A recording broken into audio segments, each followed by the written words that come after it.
this really supposed to be a good substitute for dumbbells? I miss the days when I could go down to the gym.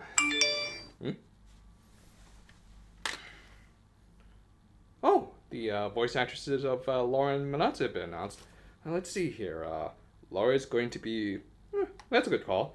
And Manatsu is... well, I guess our lead of this season is going to be the power type. Yeah, I'll admit I didn't believe this at first, mostly because I originally found it on Wikipedia.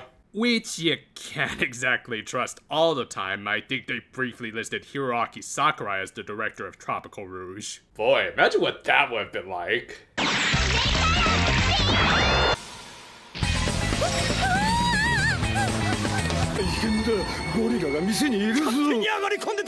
Actually, never mind. Why wasn't he the director? But I digress, as this wiki at least had a citation. Now, on the surface, this is just an advertisement for a really cheap-looking alarm clock. Seriously, LCD in 2021? However, if you look up here in the right-hand corner, it says you'll be able to hear the real voices of the characters provided by their actresses. And yeah, they just casually listed Laura and Manatsu's VAs. So for today, I just want to do a little spotlight for the first two VAs of Tropical Rouge Precure that have been somewhat announced, and take a look at their early careers, talk about some of my personal favorite roles of theirs, and discuss what voices they'll likely use for this show in particular.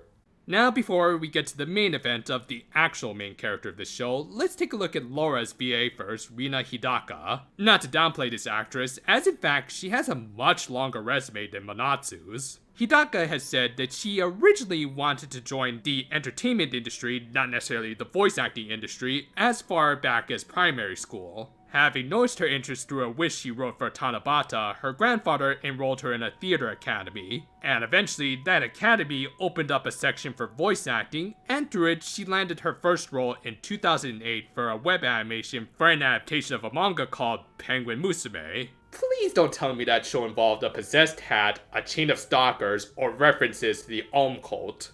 From there, she decided to focus her efforts entirely on voice acting at the age of 14. As a result, she was just the right age to make her big break as the lollified clone of one of the main characters of a certain magical index Last Order. If you had a hard time following that sentence, that's the Index franchise in a nutshell. As a result, she was typecasted as the little sister or daughter characters, which continues for her to this day. Often, they look younger than they actually were, or in one case, older. Yeah, I watched all kinds of trash back in the day, and even now. And speaking of trash, two of her biggest roles came in 2012 with two light novel adaptations written by the same author no less, Yukio Kozuki aka Nico from Axel World, and Keiko Ayano aka Silica from Sword Art Online. Two characters who have very opposite personalities, and yet can get along surprisingly well in video game crossovers. そうじゃなくて、私とシリカは声が似てるらしいぜ。 Though truth be told, I think their voices are fairly distinctive, so good job to her. As a result of SAO's popularity, Silica is arguably her best known role, even if she is just another cog in Kirito's harem. However, my personal favorite role of hers is probably Philo from Shield Hero. I mean, come on, she plays a fat chocobo who turns into a flan from Disgaea cosplayer. How can you not love that? Overall, I would say she's a very solid and consistent VA to the point that she can still play Last Order well over a decade later. And as for what Laura might sound like, I predict she wouldn't go with the full-on little sister voice since she is going to be at least the same age as Manatsu and Sango. Thus, I would think a less toxic version of Praladi or Keisha, maybe Rosia from Troll by Rock, since that's probably the closest thing to a G-rated magical girl she's ever played. Though even that character had a dark side. So perhaps in the ballpark of Villain Nava from Reincarnated Slime. Though that last one makes me realize, she plays a lot of light novel characters. You think she reads any of them?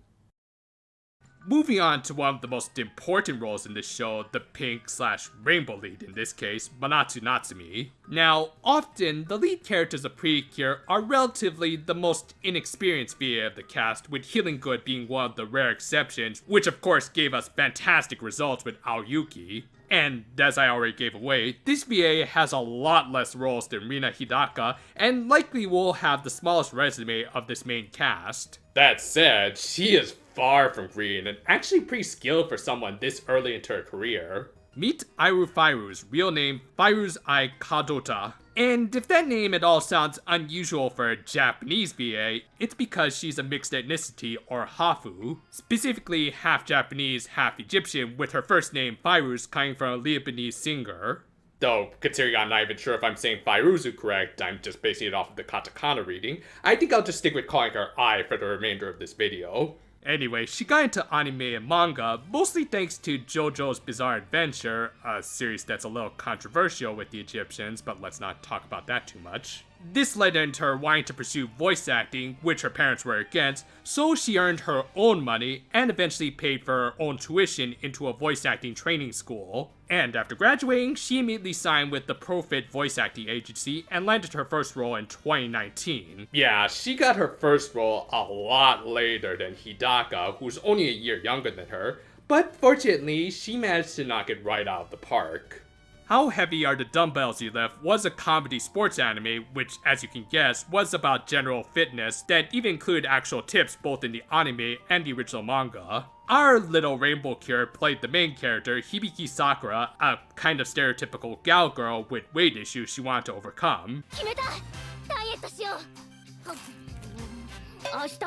I managed to play the character fantastically with some great comedic timing to match some of the absolute absurdity of this show, where a pre-boy ripped about 1 million jerseys thanks to his pecs, and apparently a guy voiced by Tesho Genda was in fact not Arnold Schwarzenegger. And yeah, that was Liko's VA as a little side note. She also got a lot of notoriety thanks to the actual fitness promo videos she did for the show. Yeah, this lady is, pretty damn ripped. Oh, and a fun fact, she actually appeared as herself in one episode of the anime. But yeah, as a result of Hibiki, she's mostly been typecasted as the gal girl, including later that same year as Emily Orange in Kandagawa Jet Girls, and the Meiji girl who looks like a Nintendo Switch, Sei Shonagon, from Fate Grand Order. Excuse me, what? Not to say she doesn't have range, because shortly after playing Hibiki, she played Valkyrie in Cautious Hero. I don't know which role was harder on her throat, all of Hibiki's yelling, or drop her bass all the way down. She also does have some magical gold credits like Alice in Kyoto Pre-chan or Tokiwa Anzai in Miracle Dreamy. Haven't seen either of those shows myself, but I have heard her recently as Takichiyo in Yashahime, which through that role, I realized something kind of interesting. She sounds almost exactly like Pikachu's VA, Ikue Otani. I mean, just listen.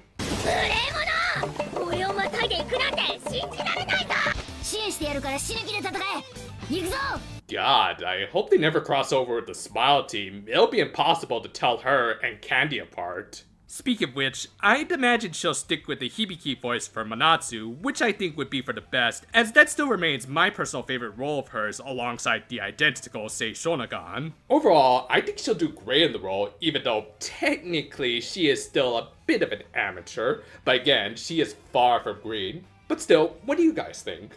Are you excited for these two? And are you familiar with some of these roles, or feel like I missed some really important ones? Feel free to comment below. Personally, I'm just glad Toei seems to have learned that they should stick with at least some established VAs. And hopefully, this pattern will continue for the remaining characters in this little lineup, but time will soon tell. And until next time though, farewell for now my friends, and if you'll excuse me, I gotta start working off some of this quarantine flab.